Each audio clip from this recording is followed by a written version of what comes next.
Okay, it's a quick video from myself, Harvey Goldman. No cuts, no edits, no filters, and no hair. So for today's video, it's really just a very quick look, I guess, at how to realistically try and save money on a low income in 2025. So this is basically the no BS edition. I'm going to turn the car off because the fan's going. So yeah, there you go. So if you've ever tried to budget, if you've ever looked at budgeting tips and you know, I mean, I've given some myself, obviously, on air that work for me. You might have looked at them and laughed and just thought, you know, I've got nothing left to budget with. Well, to be fair, this video is probably right up your street. It's probably the video for you. So the definition of a low income in 2025 terms, I guess, is multifaceted. We know that the minimum wage has now gone up. It's gone up from £11.44, which it was for the last 12 months, and it's recently hit £12.21. Now, this is obviously a new high. If you were to work that out as an actual wage, £12.21 times by 8 hours in a day, times by 21-ish working days in a month, you're looking at a shade over £2,000. So that's your gross. That's without taking tax, NI, any other stuff off. And that's the national living wage for full-time work, or what they say is full-time work. So you look at it that way, that's a pretty poor monthly income. I mean, if you're on £2,000 a month gross, you're probably on about 1,750, maybe 1,700 after tax. Not a lot of money to do anything with. And in actual fact, the low income as defined by the DWP is basically 60% of the median income. So £16,200 a year or less is considered to be a low income. So there you go. It's not much. It's not enough. I don't think that anybody, short of perhaps somebody that's living with their parents rent-free, is going to be able to survive on £16,200 a year. Traditional budgeting basically fails the poor. Obviously, our inflation at the moment is still hovering around 4%, 5%. Rent increases and energy standing charges are outpacing wages. So it's unsustainable. It simply doesn't math.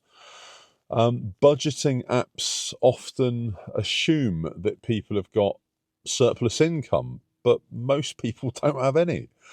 And this isn't because they're living beyond their means. It's because they're trying to live.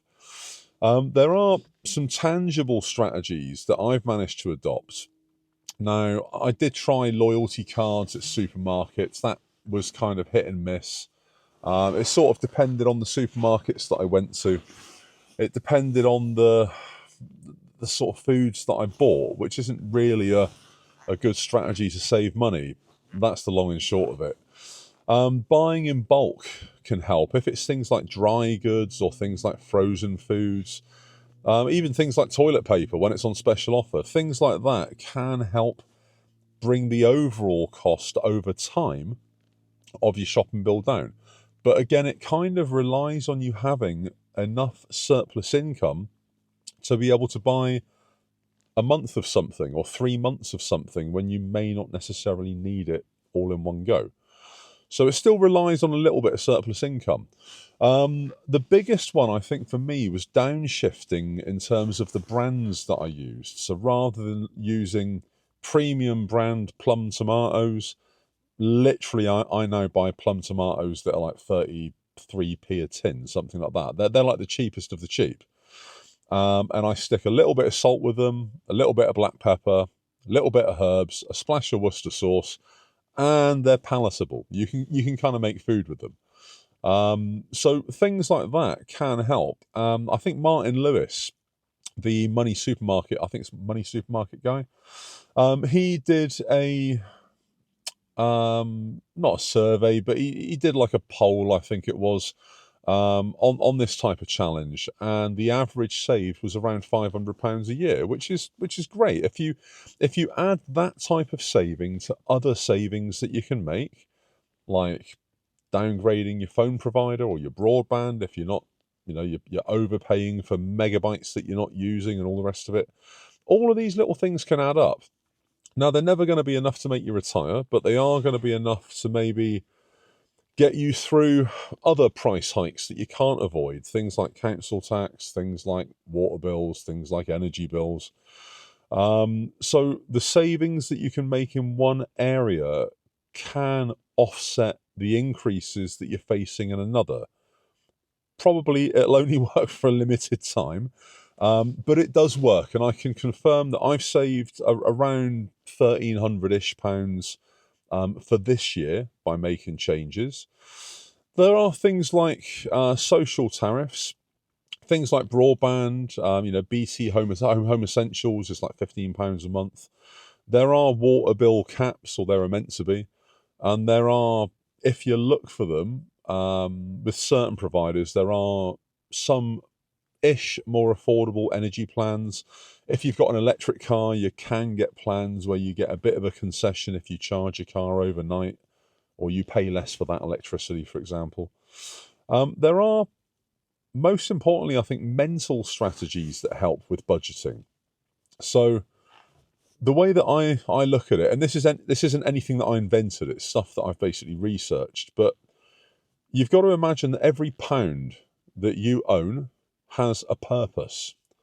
So try to have no spend days and be disciplined with it. Try and have one a week, even if it's just that you don't spend any money on a Wednesday. Have a no spend Wednesday. See how that works out for you. If that works well, try and have a no spend Wednesday and then a no spend Sunday. And you can almost gamify it with yourself. And you'd be amazed at what you can save. Whereas you might go on a Sunday and you might get fish and chips that you didn't really need because you've got food at home. You might get a couple of coffees and a donut that you didn't need because you've kind of got it at home. You could look for alternative entertainment that doesn't require you to walk past temptation, like McDonald's or KFC or roast dinners or whatever every week. And these little savings, they can kind of mount up as well. So there are ways that you can save money. A bit of it comes into mindset. Now, there are micro-saving tools. You've got things like roundups. I think Plum, I know that Monzo do one. I think Revolt or Revolut or whatever they're called, I think they do one. And that's where if you buy something for like 85p, it rounds it up to the nearest pound. That then goes into an interest pot, and you get slightly higher interest on that money than in your main bank account. So, you can kind of come to that at the end of the year. You might have saved maybe £5 over 1 week, £15 over another week. All these little spends add up. So it serves two purposes. A, you do save a little bit of money because you're rounding up, but also the full horror of how many times you probably flash your card at a machine in a day and don't realise it.